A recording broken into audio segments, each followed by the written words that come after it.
வணக்கம் உறவுகளை. நம்மளோட மெக்சிகோ பிரதர் நம்ம படுக்கா மீன் உயிரிரையாக பிடிச்சி இரையாக பயன்படுத்தி மீன் பிடிச்சிட்ருக்காப்புல பாருங்கள். மீன் எடுத்துட்ருக்காங்க. அருமையான ஒரு வாழைமுரல் மீன் தான் கொழி வருது. பெரிய வாழைமுரல் மீன் தான் பாருங்கள். எம்பி குதிக்குது. நம்மளோட மெக்சிகோ நண்பர் தான், பிரதர் தான் இழுத்துட்ருக்காப்புல பாருங்க.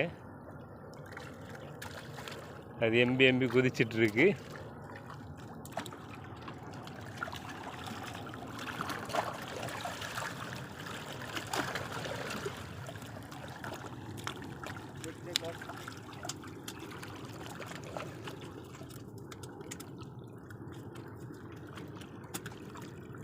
Okay, my brother, very good.